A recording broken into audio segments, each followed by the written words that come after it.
Good morning, class. I'm so thrilled that this week we get to talk about the law of chastity and the sanctity of life. It's an outstanding topic, one that I think we can do better at teaching. So often maybe we say the no, no, no, no, no, instead of teaching them the truth behind the doctrine. I know, having raised 7 kids, that sometimes when we tell them no, we invite them to want to do the opposite of what we've told them. Instead, I think a better approach is just to teach them the truth. Teach them the beauty and the sacredness and the sanctity of the law of chastity. What an incredible opportunity it is for us to first understand it ourselves and then turn around and share it with those that we love. To teach the positive ways that we should understand the law of chastity and how much better that will be. I recently went back to Seattle for the first time in 36 years, where Michelle and I were married in the Seattle Temple. The Portland Temple hadn't been built yet, and so we traveled north to the Seattle Temple, and there we were sealed. I had wonderful spiritual experiences being back there again this time. The wonderful confirmation that Michelle and I really can be a forever couple. We can be a forever family. What a promise from the Lord that she's mine and I'm hers for all eternity. What a joyous, joyous time that was to walk around the temple and to be there and to reflect on those covenants that we've made. But I remember 36 years ago, as we came out of the temple on a cold January day, and the temple was so socked in with fog that you can't even see the temple in the background in any of our wedding pictures. It just looks like we're up in a cloud, and in some ways we were. And I remember driving away from the Seattle temple with a woman in my car on my way to a hotel. And I remember thinking, this is the scaredest I've ever been. Oh no, because my whole life it's been no, no, no. And now it's go, go, go. And I remember thinking, oh my gosh, I'm so ill prepared for what's about to happen. Now, clearly we figured it all out, and we have 7 kids, and we've had a great and wonderful life together.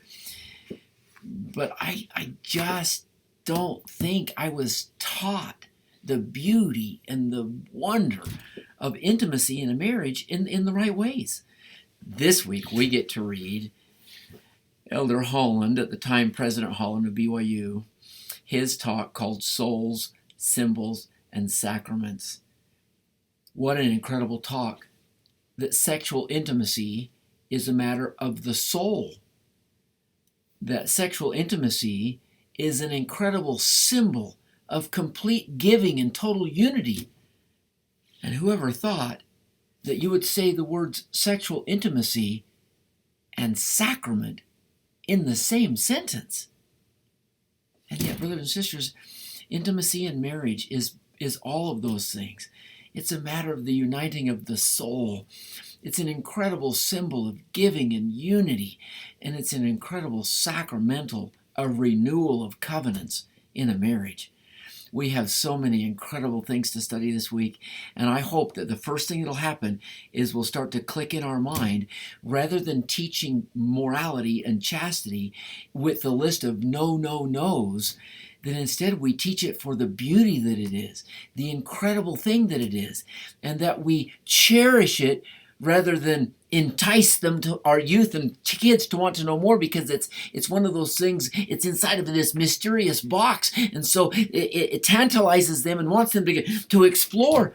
Instead, no, it's sacred, it's divine, it's supernal, it's incredible. And maybe if we teach chastity and we view chastity as an incredible symbol and sacramental experience, then it'll change, and our youth and ourselves, we will want to stay morally clean because it's sacred and incredible, rather than be tantalized to explore because we've been told we can't.